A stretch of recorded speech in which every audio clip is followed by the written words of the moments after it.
In the modern world, wealth is a stream of glowing pixels, data packets, and algorithms flashing on a high-speed trading floor. It is abstract, invisible, and entirely disconnected from physical reality. But centuries ago, on the tiny island of Yap in Micronesia, the inhabitants built a sophisticated economy on the exact opposite principle. They used the heaviest, most unmovable objects on Earth, limestone discs weighing up to 8 tons. These massive wheels, known as Y, had zero practical use. You couldn't eat them, you couldn't use them to build a shelter, and they were far too heavy to carry to the market for a daily purchase. And yet, despite being primitive, stationary rocks, these stones managed to execute the same complex rules of high-level finance that we rely on today, long before the first modern bank ever opened its doors. The island of Yap has no natural limestone. To mint this currency, Yapese navigators had to cross 250 miles of open, treacherous ocean to reach the limestone caves of Palau. Using only shell tools and stone, crews spent months chipping away at the rock.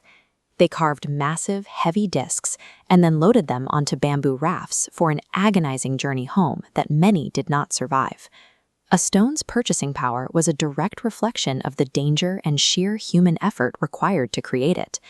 Every disc stood as a physical receipt for the specific calorie expenditure and human risk involved in bringing it to the shore. The Yapese created an asset backed by undeniable effort. Each Rai was a physical ledger of sacrifice, making it impossible for someone to simply manufacture wealth without paying a steep price in labor and risk.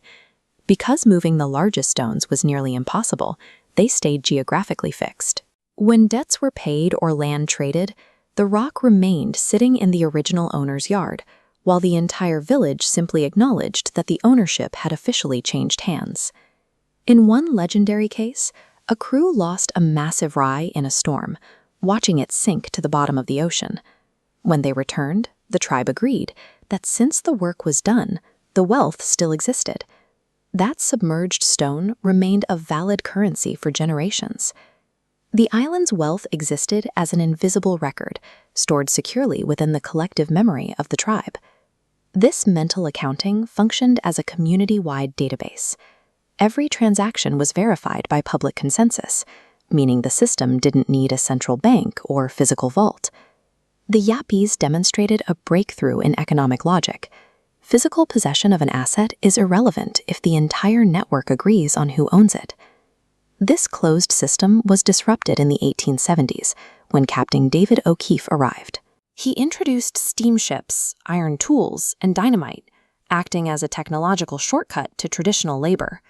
O'Keefe produced enormous, perfectly round stones with almost no risk to human life. He flooded the island with these easy-to-make monoliths, trading them for coconut meat and sea cucumbers to build his own fortune. This chart tracks the sudden explosion of Rai stones. As the supply skyrocketed, purchasing power threatened to collapse. In defense, village elders officially devalued the mass-produced stones and maintained the high value of the older, hand-carved Rai, splitting the economy to protect traditional wealth. They understood that a sudden, artificial expansion of the money supply would destroy their economy. By enforcing this strict monetary policy, they successfully neutralized an industrial-scale threat to their wealth.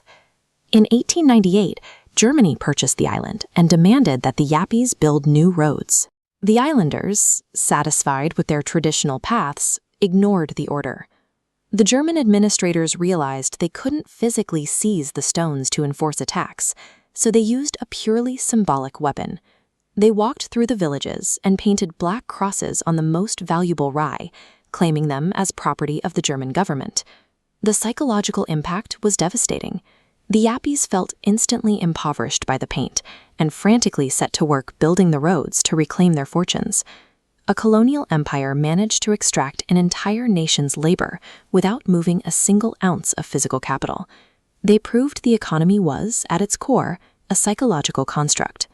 Once the roads were finished, the Germans simply wiped the paint off the limestone. To the Yapese, their wealth hadn't just returned. It had never truly left. It had only been temporarily obscured by a different story. This same logic appeared in Western finance in the 1930s. France wanted to buy a massive portion of the United States gold reserves, causing a global panic over the loss of physical wealth. To settle the deal, a clerk in a New York basement simply moved gold bars from one drawer to another drawer in the same room. France walked away richer, even though the metal never left the building. Moving bars between boxes in a basement relies on the exact same psychological mechanism as painting a cross on a rock or spending a stone at the bottom of the sea. From limestone wheels to glowing numbers on a smartphone, money has never derived value from its physical form. It is, and always has been, a shared story we all agree to believe.